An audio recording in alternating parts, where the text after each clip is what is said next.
Tu veux un café? Oh, allez, pourquoi pas? Tiens, attention, c'est chaud. Ça va, toi? Tu t'en sors avec tous tes dossiers? Ouais, ça va. Enfin bon, il y a des jours où je rêve d'être à la retraite. Commence par prendre des vacances? Non, mais vraiment, j'y pense. Oui, mais évidemment, on y pense tous, mais 65 ans, on n'y est pas, hein. Tu peux prendre ta retraite avant si tu veux, tu sais. Bah non, faut le temps de cumuler, etc. Enfin, c'est... Pas forcément, moi je bosserai pas jusqu'à 60 ans, ça c'est une certitude. Franchement, je vois pas bien l'intérêt. Qu'est-ce que tu fais de tes journées quand tu bosses pas? Bah, de la broderie, de la cuisine, de la peinture... En fait, j'ai compris. Tu me fais marcher? À peine entré dans le monde du travail qu'on pense déjà à la façon dont on le quittera plusieurs décennies plus tard. Avec, dans un coin de la tête, forcément, une idée du pécule que l'on aura accumulé pour vivre nos dernières années à la retraite. Mais il n'y a pas que nous. Les responsables politiques se chargent régulièrement de remettre les retraites au centre du débat public. Âge de départ, durée de cotisation, montant des pensions, tout le monde a son avis sur la question et chaque président de la République y va de sa réforme. Et puis en marge de cette agitation, il y a ceux qui ont choisi de ne plus se préoccuper de tout ça, de préparer leur retraite dans leur coin. Et surtout, de ne plus la faire rimer avec soixantaine, mais avec quarantaine. Alors moi, c'est Victor Laura, j'ai 33 ans aujourd'hui. J'ai un double cursus en école d'ingé et école de commerce. J'ai fait de la banque d'affaires puis des startups. Et on parle aujourd'hui parce que je suis l'importateur du mouvement FIRE en France. FIRE pour Financial Independence and Retire Early.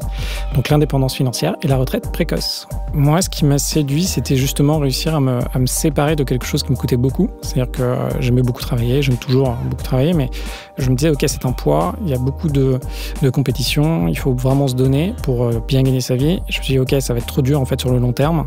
Et du coup, je me suis dit, ok, si j'arrive à avoir des revenus complémentaires, ou peut-être même me séparer du monde du travail, en fait, ça pourrait être beaucoup plus sympa, je pourrais faire vraiment ce que j'ai envie de faire à chaque moment. Victor est ce qu'on appelle un retraité précoce. Il n'est ni rentier, ni multimillionnaire, pas plus qu'il n'a gagné au loto. Il a planifié sa carrière afin d'arrêter de travailler le plus vite possible, tout en étant financièrement autonome pour le reste de sa vie. Ça rend les gens barjots, ce truc. Vous écoutez Let's Talk Cash, la série Cash qui lève les tabous sur l'argent dans le monde du travail. Grâce à des témoins et des experts, on va faire le tour des questions que vous posez tous les jours. Et surtout, vous apporter des solutions concrètes pour déconstruire les pressions et les fantasmes autour de l'argent. Maintenant, vouloir 100 millions! Promis, à la fin, vous n'aurez plus jamais peur de parler de thunes, pécule, oseille, blé, flouze, recettes, ronds, fric ou tout simplement de salaire. Je me suis dit ça assez tôt en banque d'affaires, justement. On travaille beaucoup, de l'ordre de 90 heures par semaine. Donc, la banque d'affaires, c'est quoi? On commence à 9h, 9h30, on fait des dossiers, on crunch des nombres. Et généralement, on est tout en bas de l'échelle quand on commence. Et on fait un job qui est très intéressant intellectuellement, qui forme beaucoup. Mais il y a toute une pyramide à monter pour très bien gagner sa vie. Et là, moi, je me suis dit que c'était pas possible. Je n'allais pas tenir ça pendant un grand nombre d'années. Et je me suis dit, il y a forcément d'autres solutions. Et là, je suis tombé sur des blogs américains qui parlaient du mouvement FIRE. Et je me suis dit, OK, il faut commencer à investir, il faut commencer à faire ça, let's go. Alors au début, c'était un petit peu bancal parce que j'ai testé pas mal de trucs. Aujourd'hui, je peux refaire mon plan d'action. J'ai calculé en fait combien ma vie allait me coûter. Donc habiter à Paris, avoir 2 enfants. Je me suis dit, ok, ça coûte 8 000 € par mois. Grosso modo, si j'étais locataire d'un appartement entre 80 et 100 mètres carrés, à Paris, ça coûte 3 000 €, entre 3 et 4 000 € par mois. J'ai calculé les impôts, j'ai calculé la nourriture, j'ai calculé un coût par enfant, donc entre 500 et 1 200 € en fonction de ce qu'ils font. J'ai calculé leurs études plus tard, j'ai calculé potentiellement la maison de retraite si je dois compléter la maison de retraite de mes parents. Et tout ça, paf, ensemble, ça fait 8 000 € par mois. Et après, j'ai appliqué la règle des 4% qui vient d'une Trinity Study, d'une étude où, en gros, on peut se dire que sur du long terme, on peut avoir du 4% sur ce qu'on investit, net. Et là, ce que vous faites comme calcul, c'est 8 000 x 12, 96 000. Vous divisez par 4%, ça revient multiplié par 25, et du coup, ça vous fait 2 400 000. Et je me suis dit, OK, si je veux avoir 8 000 € par mois, il faut que j'investisse 2 400 000 € à 4%. Et après, je me suis dit, OK, comment je fais? J'ai cherché des solutions. Et alors, comment on trouve 2 400 000? C'est quand même une somme qu'on n'a pas tous sur notre compte en banque, loin de là même. Ouais, alors au début, on se dit, OK, c'est un peu beaucoup. Et après, on cherche des solutions. Alors, il y a la version vraiment américaine, ce qu'on fait, c'est qu'on économise 50-80% de son salaire, on l'investit en bourse. Là, il y a la magie des intérêts composés. Donc, chaque année, en fait, ce qu'on investit, ça gagne de l'argent. Et l'année d'après, sur ce qu'on a gagné comme argent l'année d'avant, on regagne de l'argent. Donc, en faisant ça, ça dépend de son salaire. Mais on peut aller assez loin. Moi, j'avais prévu que je pouvais monter à 200, 500, voire 600 000 €. Donc, je m'étais dit, OK, je vais faire ça pendant 8 ans. Et après le reste, on se dit, qu'est-ce qui marche bien à l'immobilier? Donc, on peut se leverager. Si on fait des bons investissements en immobilier, par exemple, si si aujourd'hui vous gagnez 3 000 euros par mois, vous pouvez emprunter 250 000. Si vous faites des bons invests, vous pouvez monter jusqu'à 600 000 euros. Donc là, c'est pas mal. Et à la fin, quand il vous manque des éléments, là, soit vous changez un peu de stratégie dans l'immobilier, soit ce que vous faites, c'est que vous créez des boîtes. Donc moi, j'ai racheté des boîtes. Alors, ça m'a pris une dizaine d'années, pour un peu moins de 10 ans, pour arriver à 4 000 euros par mois. Donc ça, c'était ce que je consommais à ce moment-là. Et ça m'a demandé après 1 an de plus pour atteindre les 8 000, voire plus de 8 000 euros par mois. À la fin, en fait, plus on fait quelque chose, plus on devient meilleur. Ça va beaucoup plus vite une fois qu'on a le réseau et qu'on maîtrise. Moi, j'y suis un petit peu allé comme ça. Je savais pas trop, donc ça m'a pris pas mal de temps. Et j'ai fait beaucoup d'erreurs. Quelles erreurs t'as fait, par exemple? J'ai acheté mon premier appart à Paris, j'étais déjà très endetté, j'ai trouvé une technique, après je me suis re-endetté pour un appart à Paris, ça marchait pas. Enfin, c'était pas des investissements qui, en termes cash flow, c'est-à-dire que si tu as besoin d'avoir de l'argent qui tombe tous les mois sur ton compte, c'était pas ça. Je m'étais mis dans une situation, j'ai fait les erreurs classiques de ce qu'on fait quand on est cadre parisien et on dit ok, je m'achète un petit appart à Paris ou en proche banlieue et je mets toute ma capacité d'endettement pour acheter quelque chose. Et ça, en fait, ça peut être un choix de vie, mais en tout cas, quand on veut mon choix de vie à moi, ça marche pas. On a beaucoup parlé des investissements. Il y a une autre facette de la gestion de son argent, c'est un peu l'épargne, justement. Comment est-ce qu'on gère ses dépenses, ses loisirs, ce qu'on fait avec cet argent? Est-ce que c'est un mode de vie, la retraite précoce, qui va aussi, au moins au début, avec des sacrifices? Alors, oui, surtout dans mon cas, en fait, moi j'ai un peu tout poussé à l'extrême, que ce soit les invests ou que ce soit l'épargne. Et en gros, il y a un moment où on comprend, en fonction du pourcentage qu'on économise tous les mois, ça nous fait gagner plus ou moins un certain nombre d'années. Et moi, je suis monté à 80%, entre 70 et 80% d'épargne sur ce que je gagnais. Alors de l'épargne, mais que j'investissais directement. L'épargne, d'un côté, c'est bien, sauf que si on ne fait pas travailler son épargne, déjà, il y a l'inflation, ça peut être consommé, et ensuite, ça ne va pas assez vite. Donc, on a besoin d'investir cet argent. Donc là, modification, par exemple, moi, je suis un brin minimaliste, j'ai diminué le nombre de restos, j'ai diminué énormément de choses. Moi, mes amis, indirectement, ils savaient que je bossais déjà beaucoup. Donc, au début, ça allait. Et après, quand je suis sorti beaucoup moins, ils se sont quand même dit « Bon, Victor, tu sors plus, etc. etc. » Donc, ça n'a pas forcément été très bien vécu. Dans mon couple, ça allait. C'était plutôt bien vécu parce qu'on a des moments ensemble, etc. Mais encore une fois, je travaillais quand même beaucoup. Ce qu'il faut se dire, c'est quand vous faites votre FIRE, vous avez votre taf la journée. Et après, le soir, vous enchaînez sur des invests, vous enchaînez sur des rachats de boîtes ou des lancements de side business. Ça peut être un rythme assez élevé. Donc, généralement, vous n'avez pas forcément beaucoup de temps pour dépenser votre argent.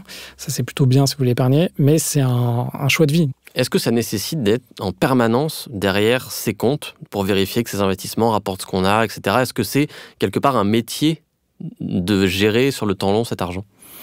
Moi, en tout cas, ce que je fais pas, je regarde très peu mes comptes. Au début, je les ai regardés, après j'ai développé des réflexes. Mais en fait, regarder mes propres comptes, je trouve ça assez anxiogène, moi, où regarder, ok, j'ai de l'argent ou j'ai pas d'argent, peu importe. Et du coup, ce que je fais, c'est que j'ai des réflexes. Et généralement, ces investissements, je fais des calculs. Moi, c'est des investissements. Par exemple, la bourse, je fais vraiment du lazy investment, c'est-à-dire que j'investis toujours la même chose au même moment, etc. Donc, c'est très simple. Sur l'immobilier, là où ça demande du temps, c'est au début. Et après, dès qu'il y a des pépins ou tous les 6 mois ou 1 an, je revois mes invests pour voir si je les garde. Mais grosso modo, moi, je regarde pas l'argent en tant que tel. Sur mes invests, je regarde pas du tout ce que ça donne. Moi, mon rapport à l'argent, donc, il a beaucoup changé. Aujourd'hui, j'ai une réponse de personnes qui, à mon avis, ont des moyens. C'est-à-dire que moi, l'argent, ça me permet de faire des choses. Ça me permet de lancer des projets. Ça me permet d'acheter mon temps. Ça permet d'acheter ma liberté. Et c'est ça que je vois. Derrière, j'ai pas forcément un usage. Je prends pas des premières classes. J'ai même plus de montre. Enfin, tu vois, j'ai une vision assez utilitaire de l'argent, dans le sens où moi, ça me permet vraiment de faire tout ce que je veux. Et j'ai pas un besoin de consommation. C'est là où je suis aussi paradoxal, tu vois, parce que d'un côté, j'ai franchement, je pense, pas mal de moyens. Et de l'autre côté, en fait, je consomme très peu. Donc c'est assez, c'est très intriguant pour les gens. Le mouvement FIRE dont tu nous as parlé fait aussi référence un peu au frugalisme, qui est un mode de vie qui vise un peu à réduire justement sa consommation, son train de vie, etc. Est-ce que tu peux nous en parler? Le frugalisme, c'est un mouvement un peu plus moderne, qui est bien ancré aujourd'hui. Donc en fait, c'est des personnes qui vont ne plus se relier à la consommation comme source de plaisir et vont essayer de trouver des recettes alternatives. Elles vont se concentrer plutôt sur leur bien-être, ce qu'elles veulent réellement réaliser, et elles vont vraiment regarder ce qu'elles vont consommer pour éliminer tout ce qu'il y a en trop. Donc le mouvement FIRE, c'est en fait les frugalismes version américaine. Le seul truc, c'est que dans le mouvement FIRE, il y a des gens qui vont s'arrêter, des fat FIRE comme moi, à 8 000, 10 000. Enfin, aux États-Unis, c'est plus de 10 000 $, parce que c'est pas le même niveau de vie. Et après, il y a aussi des FIRE plus petits, comme des lean FIRE, qui vont s'arrêter peut-être à 500 ou 1 000 € par mois. Ça veut dire quoi, être retraité à 33 ans en tout cas? Qu'est-ce que tu fais de tes journées? Parce qu'on imagine, on a tous en tête nos grands-parents quand ils étaient à la retraite, ou nos parents qui y arrivent pour certains, avec des journées un peu tranquilles, entre guillemets, le cliché du jardinage ou du voyage au bout du monde. Est-ce que c'est ça aujourd'hui ta vie, ou est-ce que tu es encore actif? En vrai, ma vie, c'est absolument pas ça. Moi, je suis toujours très actif parce que ce qui me drive, c'est vraiment les projets que je peux faire et de faire. Là, par exemple, on a créé une boîte d'invest dans la NFT, on va prendre vachement de risques, c'est marrant. Là, je suis en train de lancer une boîte dans l'IMO. Enfin, je continue à faire des projets qui, moi, me drive, que je trouve très intéressants, mais j'ai vraiment plus de contraintes financières. Non, c'est là aujourd'hui, en fait, j'ai la stabilité qui me permet, demain, je veux faire un truc où je sais pas trop si ça va marcher, j'ai aucun problème. J'ai même pas normalement de contraintes financières sur ce projet-là. Et ça change tout. Là, je vais essayer de partir. J'ai une sœur qui est à Lisbonne, partir un peu à Lisbonne, partir un peu à Montpellier, tu vas faire plus de sport. J'essaie de sortir. En fait, je me suis tellement conditionné à faire ce que je fais aujourd'hui que même pour moi, c'est dur, parce que je suis tellement habitué à faire des projets, à être un peu hyperactif, que c'est dur pour moi de lever le pied, mais je sais qu'il faut que je le fasse, tu vois. Là, à un moment, il faut que je me dise, écoute, Victor, lâche un peu tes projets et puis profite, quoi. Et comment tu te vois à l'âge d'un retraité classique? Donc, si on prend 62, 63, allez, 70 ans pour ceux qui travaillent le plus longtemps, toi, tu auras déjà été retraité au sens retraité précoce pendant plus de 25 ans. Est-ce que tu n'auras pas peur de t'ennuyer au bout d'un moment et d'avoir une vie trop grande, finalement, pour ce que tu auras à faire? Pour moi, je trouve que la vie, elle passe excessivement vite. J'ai une bonne réponse. Il y a mon père, il a 76 ans, et il continue à travailler et il s'éclate. Donc si j'arrive à un moment à être aussi apaisé que lui, à avoir un job qui m'éclate et qu'on me demande aussi, parce que bon, il y a l'âge quand même, on est peut-être moins demandé, mais je me dis, ok, sa vie, c'est un véritable exemple. L'histoire de Victor peut en faire rêver plus d'un. La promesse d'une retraite à 40 ans est belle, même si, vous l'avez entendu, ça implique pas mal de sacrifices. Tout le monde n'est pas capable de mettre en place un tel plan de carrière. Et encore faut-il en avoir envie, car il y a la question de l'ennui. Partir à la retraite à 60 ans, c'est déjà trop tôt pour certains. Par passion ou par peur de tourner en rond, il prolonge le plaisir du travail quelques années de plus. Prendre sa retraite à 40 ans, ça va donc à l'encontre de notre modèle social en grande partie axé sur le travail. Ça induit également un rapport à l'argent très particulier. En toile de fond, derrière, c'est la carrière professionnelle qui change. Avant, on réussissait sa vie à travers la carrière professionnelle et le chemin de vie qu'on allait construire autour de ça. Aujourd'hui, on se rend compte qu'on est face à un essoufflement du culte de la performance, qu'on est face à un avenir un petit peu anxiogène et incertain. Les retraites sont un petit peu en suspens pour la nouvelle génération. La méritocratie arrive à ses limites, donc on va essayer de chercher d'autres voies d'épanouissement à la fois social et personnel. Et du coup, ça va passer par une nouvelle manière d'appréhender le monde du travail, où on se dit qu'on fera peut-être pas carrière dans une grande boîte, ou qu'on n'a pas forcément envie de devenir cadre supérieur ou de s'élever socialement par son activité. Par contre, on va prôner le développement personnel, le temps libre, d'autres formes d'épanouissement qui vont être possibles si on a beaucoup d'argent, qui nous permettent de vivre peut-être plus modestement le reste de notre vie, mais qui vont nous laisser du temps libre et de la liberté. Fanny Paris est anthropologue à l'Université de Lausanne. Spécialiste de la modernité, elle s'est penchée sur la question du frugalisme. Dans le cadre de ses recherches, elle a rencontré plusieurs retraités précoces. Prendre sa retraite tôt, ça a un petit peu toujours existé, notamment en Occident. On parle du rentier. Au XXe siècle, une personne qui voulait accumuler énormément de capitaux pour pouvoir jouir des plaisirs simples de la vie en profitant de ces rentes de situation qui sont des sortes de revenus mensuels acquis via des investissements immobiliers ou financiers a toujours existé. Il y a une quinzaine d'années, j'étudiais déjà des individus qui essayaient d'arrêter de travailler et pour y parvenir, ils faisaient des investissements, des choix financiers ou professionnels assez spécifiques pour pouvoir accumuler énormément de capitaux très rapidement et pouvoir se dégager du système de production un petit peu classique. Et chemin faisant, au fil des décennies et à mesure que l'éco-responsabilité, notamment la société de déconsommation, a pris de l'ampleur en Occident, on a vu apparaître des individus nouveaux qui se revendiquaient, prônaient un nouveau mode de vie où effectivement le travail n'est plus une fin en soi, parce que derrière retraité précoce, il y a le mouvement des frugalistes. Et la frugalité, dans la définition très classique que l'on peut en avoir, c'est quelqu'un qui vit de peu et qui se contente de peu et qui vit en dessous de ses moyens. Or, la définition que l'on donne des retraités précoces et des frugalistes, c'est des nouveaux rentiers, des golden boys, en quelque sorte, de la déconsommation et du frugalisme. Et du coup, on peut dire que ce mouvement, qui n'est pas nouveau, a réussi à s'adapter au code actuel de la société pour rendre cool et socialement acceptable le fait de continuer à s'enrichir. Et justement, la composante argent dans cette question du frugalisme des retraités précoces, elle est très importante puisque c'est sur ça qu'ils vont baser tout leur plan de vie. Qu'est-ce que ça dit aussi de notre façon de percevoir l'argent, de vouloir en accumuler autant d'un coup pour s'en débarrasser quelque part plus tard ? Alors, ce qui est assez intéressant avec les frugalistes, c'est que l'argent a une position vraiment paradoxale.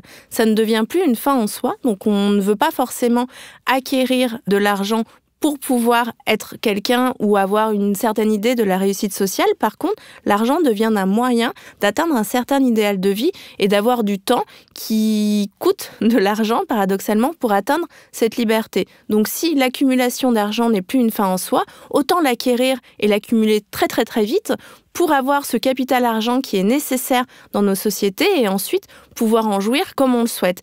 Et d'un point de vue anthropologique, on peut même percevoir l'argent comme une forme d'énergie spirituelle.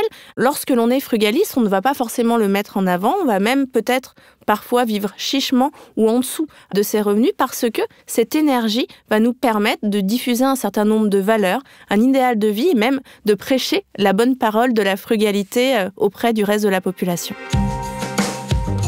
Je pense que la première erreur à ne pas faire, c'est de se dire « je vais faire énormément d'économies, je vais me mettre une pression de ouf au quotidien pour pouvoir avoir un reste à vivre minimum et du coup accumuler le maximum de revenus ». En fait, ce qu'on a pu observer, c'est que plus on va avoir de la frustration et de la privation au début, moins on va réussir à s'inscrire dans une stratégie long-termiste qui nous amènera vraiment à atteindre notre objectif. Parce qu'effectivement, si on gagne 10 000 € par mois, en mettre de côté est plus facile que si on est déjà au SMIC ou qu'on a un salaire qui est relativement faible. Donc c'est vraiment essayer d'arbitrer entre les plaisirs et les contraintes qui vont être liées à cette gestion des économies. Puis c'est s'interroger sur l'après.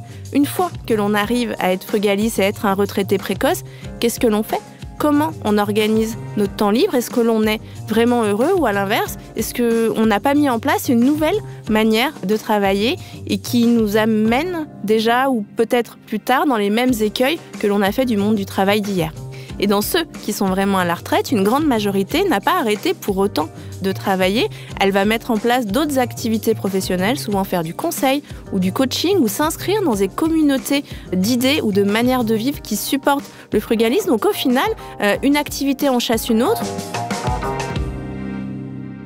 Faut avoir cet argent quand même quelque part. Est-ce que tout le monde aujourd'hui peut se décider à devenir frugaliste et à envisager une retraite à 35 ou 40 ans ? Est-ce que demain, un boulanger, un ouvrier peut changer totalement de voie à 30 ans et se dire dans 10 ans, j'arrête tout ? Alors, d'un point de vue théorique, oui, tout le monde peut devenir frugaliste parce que ça va être la capacité à faire les bons investissements, à avoir une bonne gestion de son budget, souvent de manière drastique, sur un temps qui est relativement long, parce qu'on dit qu'on peut partir à la retraite à partir de 35 ou 40 ans, mais certains le font beaucoup plus tard. Et après, tout va dépendre du référentiel argent que l'on a en fonction de son style de vie et de sa place dans l'échiquier social. Donc, ce qui est intéressant avec le cas du frugaliste, c'est qu'il va s'inscrire différemment en fonction des choix idéologiques, voire politiques des individus. On va avoir des frugalistes qui, eux, vont s'inscrire hors système, vont faire des choix de vie alternatifs, parfois même en communauté, où effectivement, même s'ils ont des petits revenus à la base, ils vont pouvoir s'émanciper du système de production assez rapidement parce que eux, ils vont être hors système. Et à l'inverse, on a d'autres individus qui n'ont pas trouvé le culte de la performance qu'on leur a promis pendant leurs études ou dans leur milieu familial, qui disposent d'un certain nombre de capitaux culturels, économiques et de compétences techniques qui leur permet de gérer leur préparation à la vie de retraité précoce comme un business, comme une entreprise à part entière et qui leur permet effectivement, en très peu de temps, d'investir et d'accumuler énormément de capitaux pour pouvoir partir à la retraite. On a fait un grand tour là de ce que c'est que le frugalisme, de ce phénomène des retraités précoces. S'il fallait s'adresser là un petit peu aux gens qui nous écoutent et qui se disent « pourquoi pas moi ? Tiens, ça me tente, j'ai envie d'essayer », c'est quoi les 3 conseils que vous pourriez leur donner, peut-être les 3 choses clés à retenir de ce nouveau mode de vie ? Alors, la première, déjà, c'est de se poser la question « pourquoi vous voulez devenir frugaliste ?» et surtout d'être honnête avec vous-même. Est-ce que vous voulez être frugaliste parce que vous ne vous épanouissez pas dans votre boulot et peut-être qu'il faut juste penser à une reconversion, ou à l'inverse, parce que vous voulez inscrire votre vie dans un projet totalement différents. Ça, c'est vraiment la question. La première, c'est celle du pourquoi. La deuxième, c'est de bien s'interroger sur les stratégies financières à plébisciter en fonction de votre salaire, de vos compétences et de votre style de vie, parce que ça peut paraître alléchant, mais c'est pas si simple. C'est à la fois un travail du quotidien, mais également un travail sur la durée, où on ne va pas faire les mêmes choix en fonction de tous les critères socio-économiques dont on a parlé. Et le troisième conseil, c'est d'anticiper l'après, dès maintenant, même si cette retraite anticipée, elle ne sera que dans 25 ans. Qu'est-ce que vous voudrez faire lorsque vous serez retraité? Est-ce que vous voulez aller vivre aux Bahamas? Est-ce que vous voulez rester au cœur de Paris? Est-ce que vous voulez vivre dans une communauté alternative? Est-ce que vous voulez vous insérer dans des projets humanistes? Ou à l'inverse, est-ce que vous avez juste envie de kiffer? En fait, l'un n'est pas meilleur que l'autre, mais par contre, il faut en avoir conscience dès à présent pour avoir une stratégie non pas de long terme professionnel, mais de long terme frugaliste qui soit épanouissante à la fois pour vous et pour les autres.